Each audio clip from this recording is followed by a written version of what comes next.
May, but early on, Speaker Zellers said we'd be done by April 30th. So when we go back, if we just have 2 weeks left, there's a lot to be done in 2 weeks, and there's a lot of compromise and collaboration that needs to happen, and that may not happen. That's kind of the frustrating part of being a legislator and kind of being up there and being a part of it, but not necessarily being a part of it when leadership takes over and they kind of make some decisions and we might not necessarily agree with that. So that's kind of where we sit. This should be a session that talks about jobs and the economy. Again, the bonding bill can be a part of that. There may be other issues that we want to be promoting and talking about, but there are some things that I think have derailed the session. We've done some talk of constitutional amendments. So when we kind of go down a path that isn't necessarily productive, I think that erodes the ability of the legislature to actually come together and make good decisions on behalf of Minnesotans. So I guess I have a warning about what might happen and a concern about that.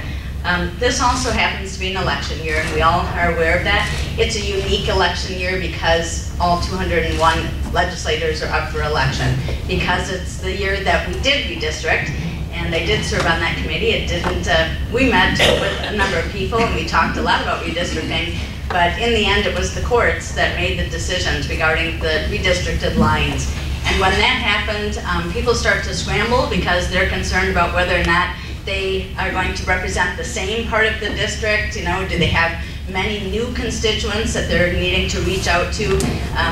Some of them were up against other incumbents. Other people might have had some concerns because now they know who they're up against a Republican incumbent if they're a Democrat. So there are some concerns about that. That just adds again to the probably the tenuousness of what this legislative session can be like, because people are concerned about what they're doing, what they're going to make happen, and how that's going to play out as they run for re-election. So it's kind of the side issues that sometimes are taking over, but today we're here to listen and to learn as well as to try to answer questions. So I appreciate the opportunity.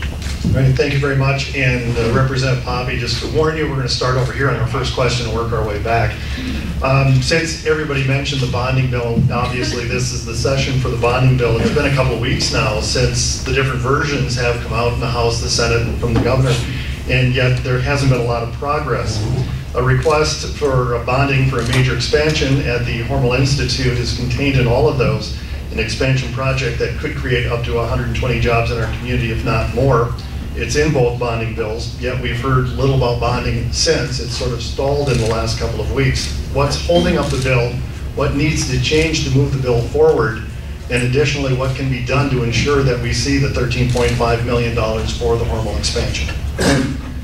All right, well, we'll get started with that one. Certainly we support $13.5 million. In the House bonding bill, there's $9 million. That seems like, that's quite a ways away from where we want to be, but I'll tell you $9 million out of $280 million is a significant amount, and that's really a good place to be because the bonding bill is so small.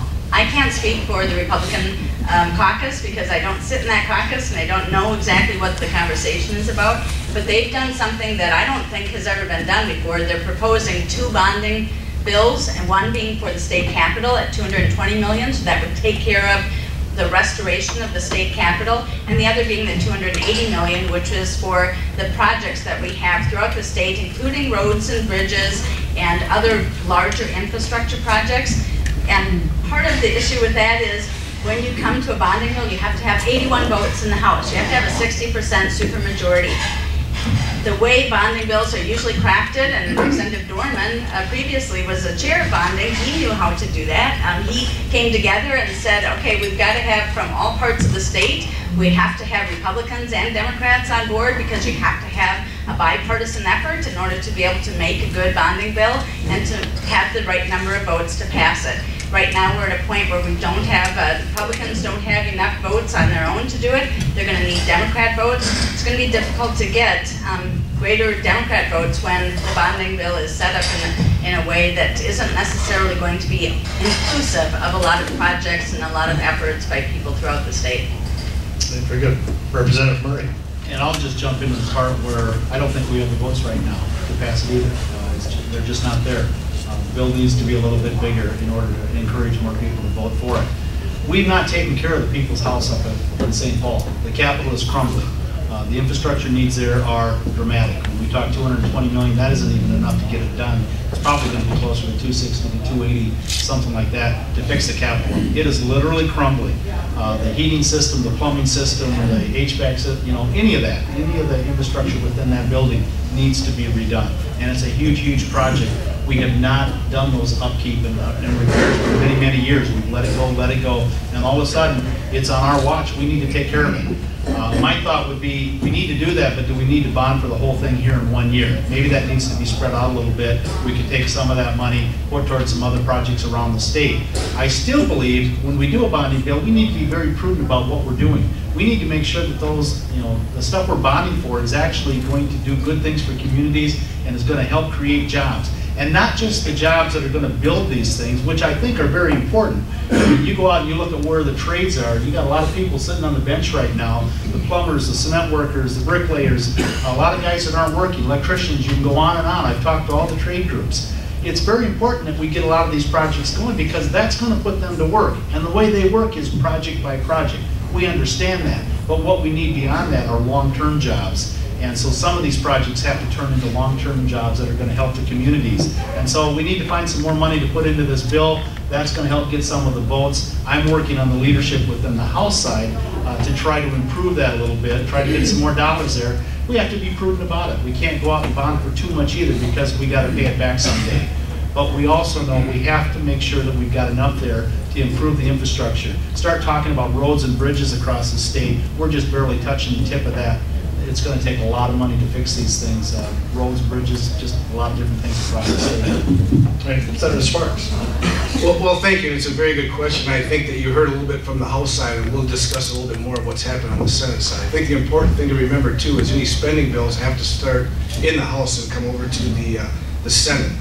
Senator Senjum and the bonding committee rolled out the Senate version on March 28th. It was $496 million, quite a bit bigger than the House, which I think is good. Quite a bit less, maybe in some people's eyes, than the governor, who was at $775 million. But included in that, obviously, was our marquee project here in Austin, the Hormel Institute, at $13.5 million. I think it's very encouraging. It's in the Senate proposal. It's in the House, a little smaller version, and obviously it's in the governor's bill. And I think that's an important project. Also, I think we need to focus too on the $30 million statewide for flood hazard mitigation that both Austin and the Shell Rock Watershed District will be able to qualify for. $20 million for local bridge improvements. As Representative Murray said, there's a huge need for that. That's not enough, but it's certainly a start. $6 million for Reinvest in Minnesota, that we've been able to take advantage of some of those projects and slow down our flooding uses. Also, there's a key provision in there, not so important to Austin, but for Albert Lee, a language change that last year Representative Murray and myself worked to get some money through the Public Finance Authority to make sure that Albert Lee can design, construct, and equip the sewer utilities in the area of Broadway Avenue and Main Street, which is very important to the city of Albert Lee and all of Freeport County. So $32 million for higher education for the Minsky system. I think that number is a little bit low. Obviously, we have needs here in Austin and Albert Lee with Riverline Community College, but overall, I think that the Senate bill is something that we could probably work with. Representative Poppe talked about it too. In the Senate, where we need 41 votes to move that bill forward. So I think that Senator Senjum is just trying to move this thing through the process, get it to a conference committee, and ultimately find something that we can get to the governor's desk and get it done yet this year. But I'm hopeful we can make that happen. Senator Parry. Thank you very much. Pretty much everything's been said. I'll just give you a little insight on the Senate majority side. When you have 16 new members, they all have different ideas of what they believe should be in the bonding bill. I can tell you, though, that there is strong support for infrastructure, roads, bridges, asset preservation. Outside of that, if it doesn't create a job, I don't believe there's support on the Senate side. The Hormel Institute is a prime example of something that creates a job. But there are other things that showed up in the Senate side that we've been getting a lot of contact about against, and of course you're talking civic centers. They showed up in the Senate side. There's a lot of our members that are very concerned about that. because of what we had to go through last year to get to where we are today. So I think there's going to be very strong, intense discussions in our caucus because that bill yet has to come out on the Senate floor. And as Senator Sparks says, you have to have the votes. And so we're working hard to make sure that it's palatable for everyone before that happens. All right, thank you very much. We don't want to get hung up on bonding the entire time, but we've got a couple of follow-up questions.